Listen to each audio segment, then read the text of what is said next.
গোপালগঞ্জে বাঙ্গির দাম বেশ কম, পাইকারদের আনাগোনা নেই বললেই চলে। আর এতে লোকসানের মুখে পড়েছেন কৃষকরা, উঠছে না উৎপাদন খরচও।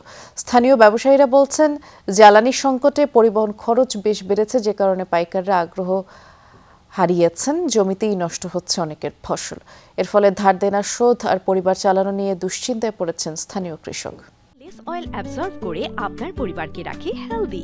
ফুড গ্রেড ম্যাটেরিয়ালে তৈরি যমুনা কুকওয়্যার। গোপালগঞ্জের কোটালীপাড়ার হিজল বাড়ির লিপিকা হাজরা গত বছর ভালো লাভ হওয়ায় এবারও বাঙ্গির চাষ করেছেন, তবে উৎপাদন খরচ তোলা নিয়ে দুশ্চিন্তায় পড়েছেন। শুধু লিপিকা হাজরাই নয়, এমন অবস্থা কুমুরিয়া, কালীগঞ্জ, রাজাগঞ্জ সহ এই অঞ্চলের অনেক কৃষকের। মৌসুমের শুরুতে ধার নিয়ে বাঙ্গি চাষ করেন এসব কৃষক। গত বছর 100 বাঙ্গি 10,000 টাকায় বিক্রি হলেও এবার বিক্রি হচ্ছে মাত্র 2,500-এ। পরিশ্রম করলেও যদি ফল পাই, তারপর কষ্ট পাইতাম না।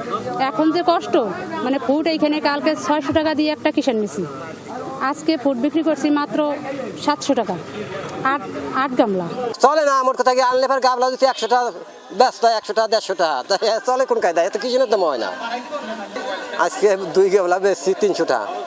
আসলে এবছর একেবারেই দাম সর্বনিম্ন, যার কোনো শেষ নাই। 4 থেকে 5 টাকা করে এক পিস বাঙ্গি। আসলে আমাদের বাঁচার মতন কোনো সুযোগ এখন আর এ জায়গার কৃষকদের নাই। ওই গৃহস্থরা যা আছে খেতে বাগে ওইভাবেই বিক্রি করে। কারণ গামলা বর্গে বেচে 300, 400, 200, 150 টাকা, 40 টাকা বেচে গামলা। এতে কৃষক বাঁচার কোনো লক্ষণ নাই। এবার পাইকারদের আনাগোনা বেশ কম। জ্বালানি তেলের কারণে পরিবহন খরচ বেড়েছে, যার প্রভাব পড়েছে বলে মনে করেন স্থানীয় ব্যবসায়ীরা। দাম খুব কম, বেশি না, দামেও কম।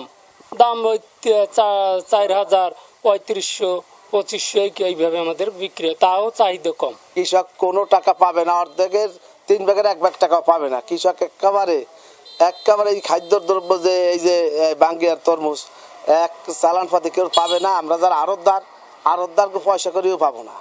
এবার দামে মার খাচ্ছেন কৃষক। এই পরিস্থিতিতে কিভাবে আগাম চাষ করতে পারে সেই পরামর্শ দিচ্ছে কৃষি বিভাগ। বাঙ্গি ফসলটা যেহেতু যখন আমরা হারভেস্ট করি তখন মোটামুটি একবারই পাকে, এটা একটু ডিফিকাল্ট সিচুয়েশন।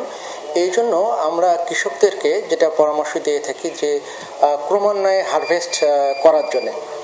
তো আশা করি আমাদের পরামর্শ শুনলে কৃষকরা লাভবান হবে। চলতি মৌসুমে জেলায় 327 হেক্টর জমিতে বাঙ্গির আবাদ হয়েছে।